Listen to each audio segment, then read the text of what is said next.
What's up, you guys? We're back for another one. Today's warm-up, we're starting with some jumping jacks. So you guys know these, you love them. Feet together, hands to your hips, jump your feet apart, clap your hands overhead at the top. After that, we're doing a dynamic plank. We're gonna go from a plank on our hands to a plank on our elbows, then back to a plank on our hands.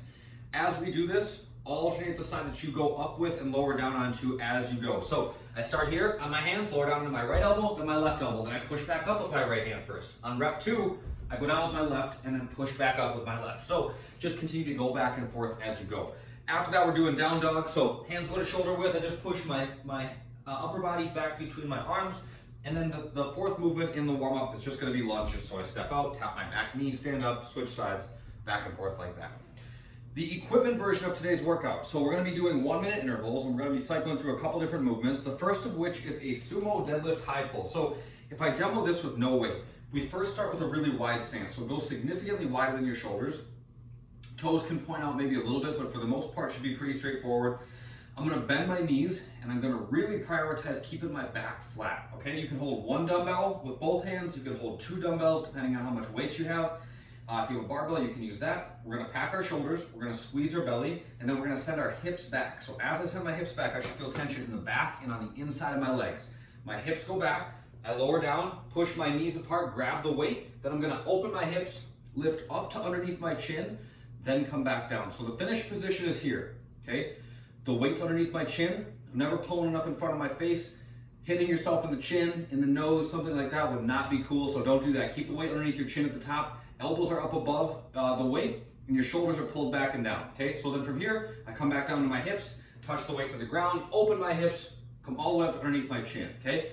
It's this that's moving the weight. So think about opening your hips quickly and make sure that you're feeling for that tension on the inside and the back of your legs as you set up between each rep. That's minute 1. Minute 2, we're doing some single arm quarter get-ups, okay? The equipment version is gonna be with a dumbbell. The body weight version is gonna be with an odd object. So it's the same movement, but you're gonna have to get a little creative. Use a grocery bag with some stuff in it, a backpack full of random household objects, full of soup cans, something like that. Get creative, find some weight. Without any weight, the movement looks like this. It looks like a Turkish get-up. So I start with my right hand holding the weight. My left hand is flat to the ground. My right knee is bent. So whichever hand holds the weight, that leg is bent. All I'm doing is rolling up onto my left elbow. So it's kind of like a sit-up at an angle. So I squeeze my belly, I roll up onto my elbow, and then come back down, okay? Squeeze my belly, roll up onto my elbow, and then come back down. So with a little bit of weight, now I have some resistance, okay? Same thing. I brace, I roll up onto my elbow, and then come back down, okay? Watch, my left foot does not come up, okay? My left hand is out just 45 degrees. I'm not way up here. I'm not way down here by my hip. 45 degrees out. I get tight, come up, go back down. Okay, that's all we're doing. Kind of a limited range of motion on these, but a good way just to change up some of the core exercises that we do on a regular basis. So we'll do 1 minute of those on one side, 1 minute on the other.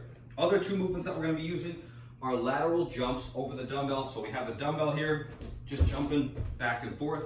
After that, we're just doing air squats. Pretty straightforward. Feet at shoulder width, belly tight, arms out in front of you, hips back, knees push out. Remember to keep your belly tight, okay? It doesn't have to be maximally tension, but some resistance, some tension there will go a long way. So keep your belly on tension. Body weight version is pretty similar. We're gonna do a decline plank hold to start. So it's just a plank, but your feet are gonna be elevated. So we're just changing the position of your shoulders a little bit. So feet up on your couch, on a coffee table. Maybe you put your feet up on a wall. The higher the angle, the more challenging it's gonna be. Odd object, quarter get-ups, lateral jumps over a 6-inch target, and then air squats. So pretty much similar to the equipment version. You're just gonna have to find an odd object, so get creative, find something that will work for you. The accessory work today, we're gonna do some 3-way plate raises, okay? If you don't have plates, use soup cans, find something. It shouldn't be more than 5 pounds a piece though, so it doesn't have to be very heavy. In lieu of adding more weight, just slow down. That will change the resistance a little bit. So if I had some plates in my hands, I'm just gonna pack my shoulders, squeeze my belly, lift up to shoulder height straight out in front of me, then come back down. Lift up at 45 degrees, come back down, then lift straight up out to the sides and come back down. That would be 1, okay? 2, 2, 2, all the way up to 10. We're doing that 3 times. Kind of slow, not exciting necessarily, but it's a really good strengthener for some of the smaller muscles in our shoulder and the rotator cuff. that can get overlooked by doing a lot of heavy lifting. So this is a good way to kind of fill the gaps in some of the areas that we might be weak. So good thing to work on. Embrace going slow. There shouldn't be any of this, like we're not just kind of bouncing through them. Just a brief pause at the top, come back down, control the ascent, control the descent, nice and easy. The mobility work today is a supported squat hold. So since I don't have my coffee table in here right now, we're gonna have to, how about we use this? All right, I'm gonna get into a squat and I'm gonna use something to brace against so that I can stay as vertical as possible. That's what the support should provide. I'm gonna try to get into the most ideal squat position I can. Feet are straight forward, my knees are pushing out, my heels are flat, and my back is as vertical as I can get in as neutral a position as I can maintain. So I find whatever I'm gonna brace on, it could be the leg of your dining room table, leg of your bed, whatever. I'm gonna use this thing. I'm just sitting down into my squat and I'm using this just for a little bit of stability, all right? So whatever you're using to brace against should give you a little bit of stability, but you shouldn't have to hold on so tight that if you let go, you're gonna fall over backwards. So try to kind of find that happy medium, hang out there. We got 4 minutes there. It's a good way to take your hips, knees, and ankles through a full range. You just kind of camp out to get some range through them. So that's that for today.